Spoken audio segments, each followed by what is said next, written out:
Welcome to the Side Hustle to Small Business podcast powered by Hiscox. I'm your host, Sanjay Parekh. Throughout my career, I've had side hustles, some of which have turned into real businesses. But first and foremost, I'm a serial technology entrepreneur. In the creator space, we hear plenty of advice on how to hustle harder and why you can sleep when you're dead. On this show, we ask new questions in hopes of getting new answers. Questions like, how can small businesses work smarter? How do you achieve balance between work and family? How can we redefine success in our businesses so that we don't burn out after year 3? Every week, I sit down with business founders at various stages of their side hustle to small business journey. These entrepreneurs are pushing the envelope while keeping their values. Keep listening for conversation, context, and camaraderie.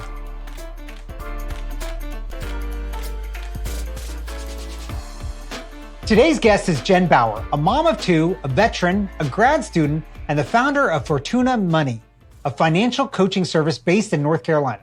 Jen, welcome to the show. Thanks so much, Sanjay. So it's great having you on because, at the root of almost everything that we do is money in terms of being an entrepreneur and startups and all of this kind of stuff. But before we start getting into all those weeds and that crazy stuff, give us a little bit about your background and what got you to where you are today. I went to the Air Force Academy and became an intelligence officer. And when I graduated, I went to training and learned how to make big, messy piles of information into decision useful recommendations. And it turns out that was a skill that I was able to carry with me throughout the rest of my professional life. I was 5 years active duty, 3 deployments to Iraq, and then 4 years in the reserve, some of which I got to do in Japan, which was really fun. And then when we relocated to Charlotte, North Carolina, I started working for Bank of America in the financial crime investigation world, which was really fun, really interesting. Not something I necessarily ever expected to get into, but one of my dear friends from my school days was working there and had her resume on her desk at the right time. So I got a really cool insider view of the banking system. And because I was mostly investigating fraud, I got to see a lot of what would go wrong with all of the consumer products that most of us are touching at any given moment. The hardest part of that job was that I wasn't able to do more to help people who were victims. They were usually coming to me, and I was investigating their case well after the horse had gotten out, and we were just trying to get that barn door closed. And I just, always found myself thinking, wow, if only somebody could have talked to them and helped them when they were at the beginning of their journey, before they, built a financial house of cards, or before they, fell for a romance scam or something else, right? And so for me, that seed was really planted, and I got very passionate about personal finance a little bit before we moved to North Carolina. My husband and I were newlyweds, and he was the super saver and I was the super spender. Which is not that unusual, right? There's 2 kinds of people in the world, and they marry each other. And so, we had to work through some stuff, and we found a playbook that really worked for us. And we were able to, reconcile our different approaches and make a lot of progress on our financial goals. And so I found myself giving recommendations to friends and family and kind of helping them with my banker knowledge and my own personal experience, the things that I'd been able to put into place that had helped me be more intentional with my money and make more progress toward my goals. Fast forward, I left banking for a few years to go work for a tech startup that was doing some defense contracting work, returning kind of to my military supporting roots. And while I was there, the entrepreneurial bug kind of bit me. You're in that startup environment. You're like, well, maybe I could do this. And I knew I really wanted to be back in the space where I felt like I was helping people. I was really making a difference. And I'd kind of been searching for that space all along. And when I learned about financial coaching, I was like, well, that sounds kind of perfect. This is something, I studied behavioral science in college. So, the behavior plus the finance, I'm like, I think this is something that I can do. And, it's been about 4 years since I, started practicing, and 3 years since I've been doing this exclusively. And it's been a wonderful ride. Yeah. I got to ask you, so you mentioned, you touched on being in Japan. How long were you in Japan and where in Japan? I was a little over a year in Japan. My husband was stationed there when we first got married. And so I got to move out and join him. And he was outside of Tokyo. I jokingly call it kind of Tokyo Jersey because you're like, not in like the thick of the city. Yeah. But yeah, have you spent much time in Japan? So I lived in Japan in the mid 90s for about 3 months working as a part of my first job. And people don't really understand that Tokyo is massive. I mean, it's like a 2-hour ride from the airport to the hotel I used to stay at.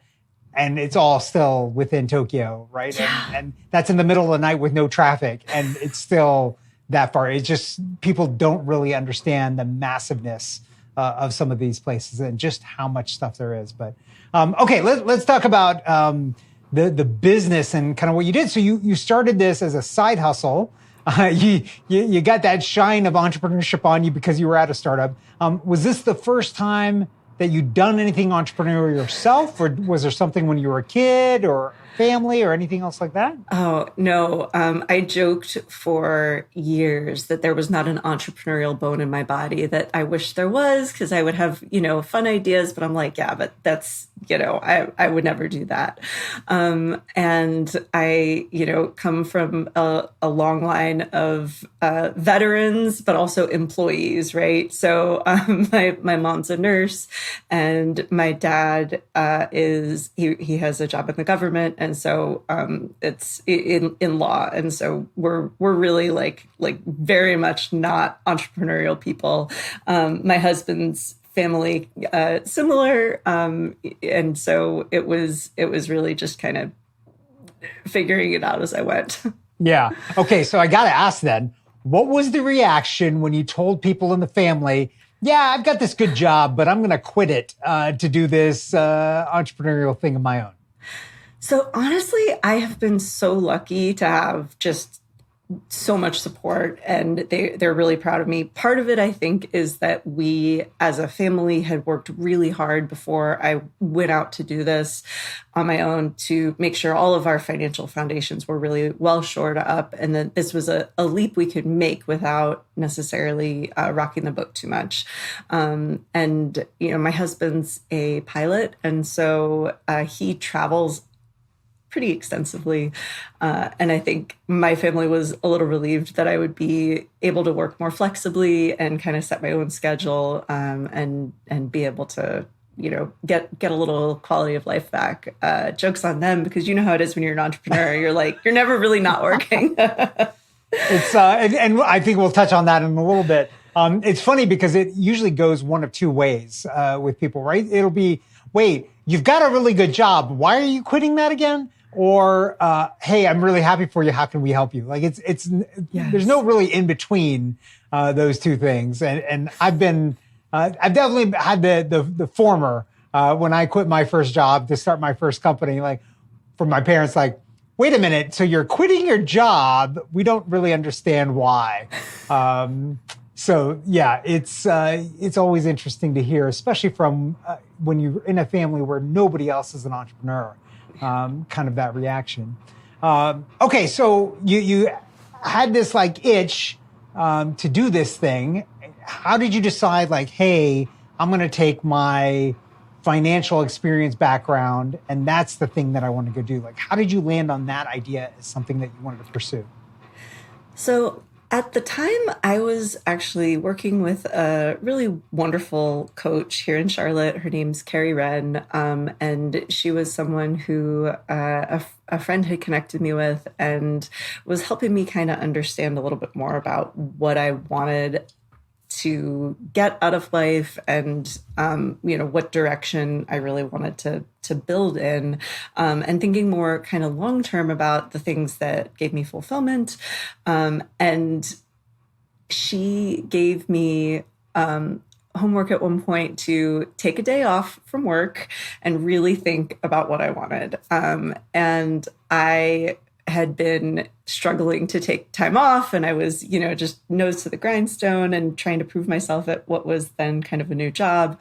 And finally I listened to her. I took a whole half day off that time, and spent time thinking about entire half day. You're just crazy over there. It was tricky because this company at the time had an unlimited PTO policy.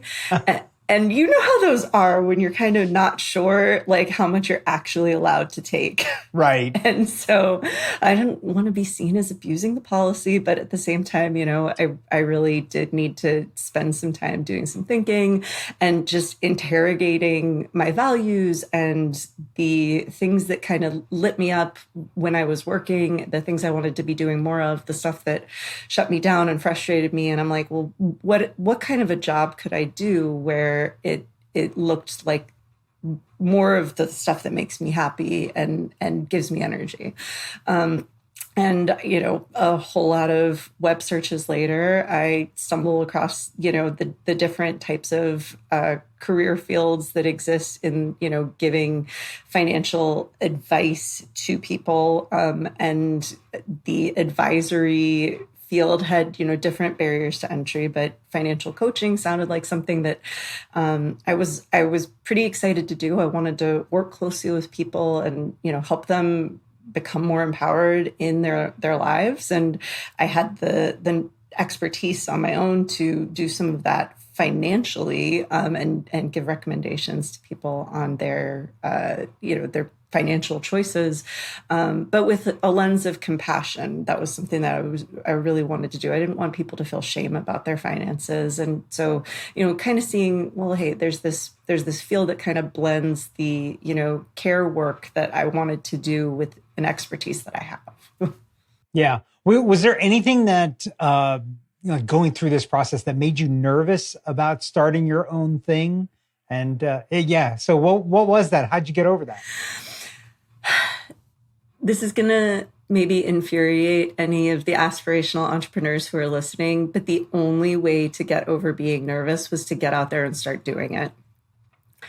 I was really, really great at building the theory, and I had made my website, and I, was doing a lot of planning, but the, telling people what I was doing, soliciting clients, getting people, to really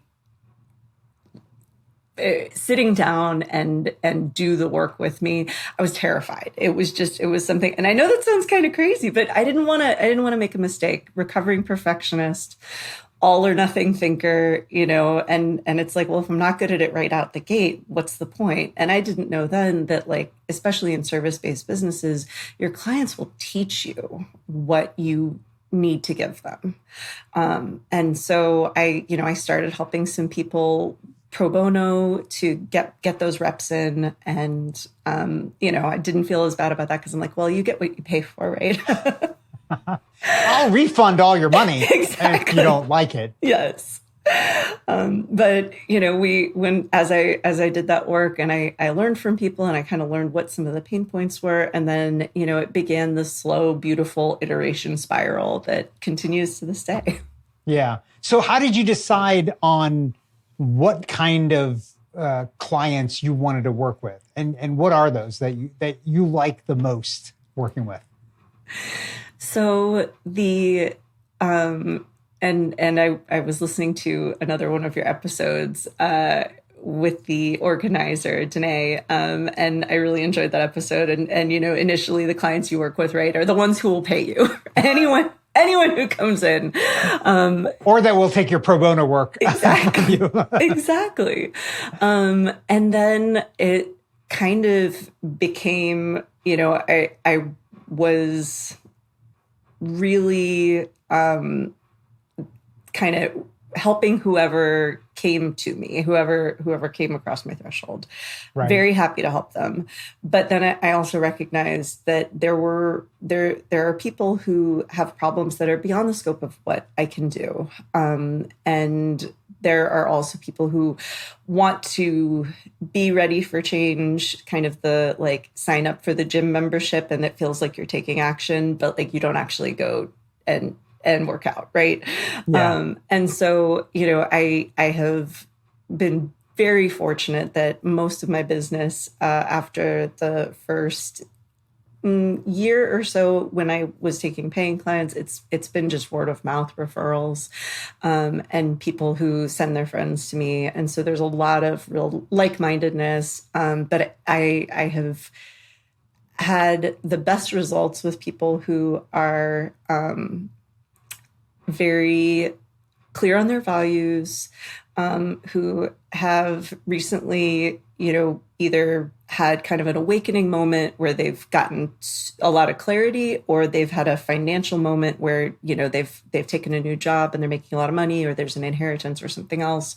Or alternately, there's that reckoning, there's a divorce or a loss or some kind of catastrophe. And it's like, well, let's get the train back on the tracks.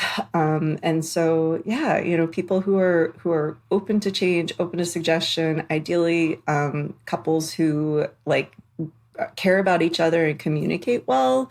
If I'm working with couples, or if I'm working with individuals, people who really thrive with that supportive accountability, those tend to be the best environments. And, it's a personality fit thing too. I mean, when you're sharing your budget with someone, like that's about as close as you can get. Yeah. Is there so thinking about the clients that you work with and the things that you've learned over time, is there something that you would say you've learned about entrepreneurs and small business owners that would help them identify some of the challenges that they're going through, or like bad habits that they've got that you'd say like, hey, you should really think about this and figure out how to solve these issues?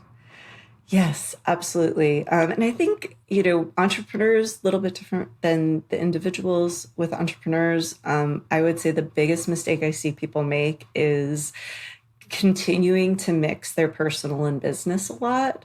When you mean on the financial side? On the financial side, yes. Yeah.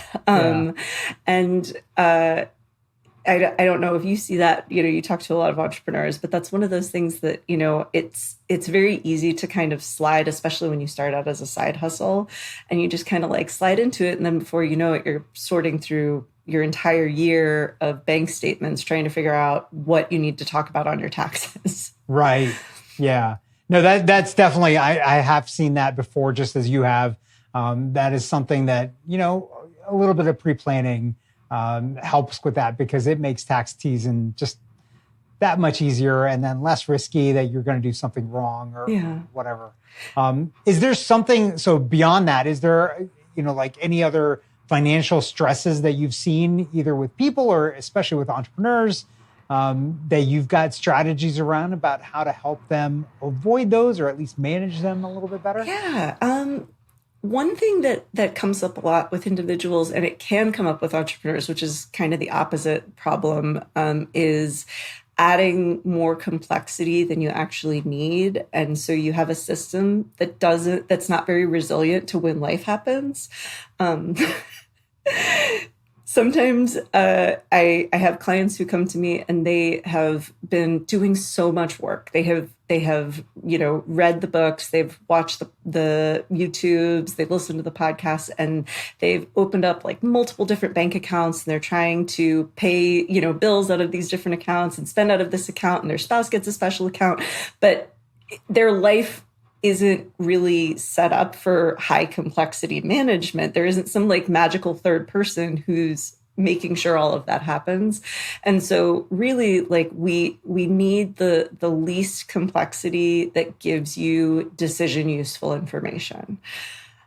And so for people, I tend to vector them into a budgeting app where it doesn't really, it's kind of account agnostic, but we can understand where the money's going and what's happening in your finances. And it doesn't really matter what account it's coming into or going out of. And that can really help kind of calm things down, because there aren't these mysterious things happening here or there, and you have to quickly transfer money because, the auto saving app scooped out $50 and, you forgot that was set up and all of that. I have people who are constantly stressed out. And my whole thing is like, what can we subtract so that, you don't have to be as hands-on? Because as much as I love this work, I don't want you or whoever I'm working with to have to spend more than a few minutes a day and maybe like an hour of planning on managing your financial life. It should be like brushing your teeth. Yeah. Okay. So far we've kind of painted this as kind of rainbows and ponies for you, but let's pull back the covers a little bit. Has there been a financial mistake that you've made as a founder that taught you a lot? And how did you deal with that? Oh man. I don't want to say my biggest mistake was not as a founder. My biggest mistake was buying a house in Florida in 2007. Okay. I was a baby lieutenant in the Air Force. And so I got a lot of learning in, upfront, and recognizing like, okay, some of these things, that we trivialize as like minor financial decisions are in fact the biggest financial decisions you're going to make. Buying a house is huge. As a founder, I think my biggest mistake, and I do see a lot of founders making this mistake, was not paying myself early on. I was just kind of hoarding all my cash that had come in because I was like scared that something might happen, or I thought maybe what if I wanted to, invest in something for the business and I didn't have it. And so I went a really long time not even paying myself a token amount. And that was kind of silly, but I see a lot of entrepreneurs do it. Did you accrue for yourself like what you should be paid? Do you think about it that way, or you just didn't pay yourself at all? Anytime someone sent me money, it went into the account that I was using as my business bank account, and it stayed there. Yeah. If I had a business expense to pay, I paid it out of that account, but I wasn't calculating how much I would spend. I was just like, I'm just holding on to this money. Yeah. Interesting. Okay, let's change gears a little bit. You talked about, and we talked about how the fact that you're a mom as well, and you've got kids. So we all know entrepreneurship is not easy. It's not like a 9-to-5 job necessarily. It's not this 4-hour a week thing that some people think it is. So how do you balance running a business like this and having kids and having a husband who travels quite a bit? How do you manage that for yourself? And then how do you account for kind of sleep and wellness for yourself as well? That is so the question of the moment, especially as we're recording this now. Summer is starting, and we are just headed into the season of everything changing. I'm really, really in love with my Google calendars. That has been the best thing for me. And I finally got my husband to start using one too, which has been, I'm thanks, honey. I really appreciate it. It's been huge, because for me, I have, several days a week where I allow clients to self-schedule their appointments. I can manually schedule outside of that time, but that really helps me keep certain days and times clear. And when I have other appointments or other commitments, picking up the kids, doctor's appointments, whatever, that gets blocked in. If I'm working out, when I was at a gym that, I would book a specific workout time and it would semi-automatically populate into the calendar. So it would make sure, somebody couldn't book into that time. That was really, really helpful. And so, yeah, that's been huge. I by exception only, I work outside of the school day. And so I try to really keep, the weekends and evenings, at least, notionally available. I can sometimes, sneak some extra work in there. I really love sleep so much. This is a very interesting comment from somebody who used to be in the military, because y'all are very regimented in that. Well, I'm not in the military anymore, which should tell you something. It wasn't really a fit for my personality in a lot of ways, not least of which is that I'm not naturally a morning person. I read on the internet recently that having kids turns you into a morning person the way that getting chased by a bear turns you into a runner. Sounds right. And that really nailed it. Yeah. I identify with that comment completely. So I think we figured out why you're not in the military anymore now. Yes. It was sleep. It was all sleep. Other than that, it would have been fun. Yes. So thinking back kind of now over these years, 3 years that you've been doing this full time, 4 since you started as a side hustle, do you think about anything that you've done that you're like, man, if I could go back and do that over again, this is how I do it now? Oh, yeah, absolutely. I was really fortunate. I worked with a business consultant, Jessica Lackey. She's really fantastic. And she had a group cohort program. And in that program, I learned to think about what kind of business I was actually running.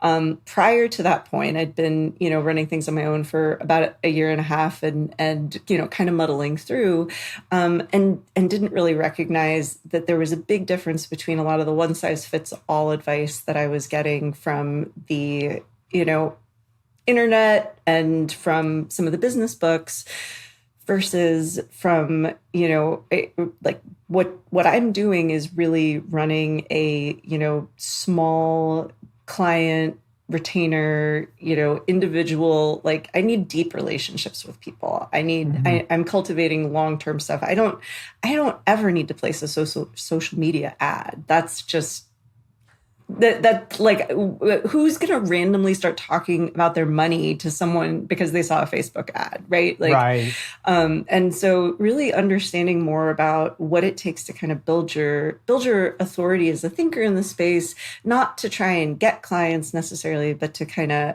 shore up people's trust in you once they've found you, once their friends have said, hey, I've worked with this person, she's great. And then they go to your website and they read, how can you get your voice and your knowledge through in a way that maybe helps them? A lot of what I find myself writing now is, something I can send to somebody who I've already had a conversation with to just help guide them through a recommendation I've made. And just kind of understanding like there's a beauty in that depth, but a lot of the advice that's out there isn't for people who are running those small, deep soloist businesses. Yeah. So I wish I had understood the business that I was running and that I wanted to run a little sooner. That would have been a really great thing. But you find the teachers when you're ready for them. I don't know if I would have understood it if I had found that knowledge earlier in my journey. Yeah, you might not have been ready for the lesson exactly before you actually were. So, okay, last question for you.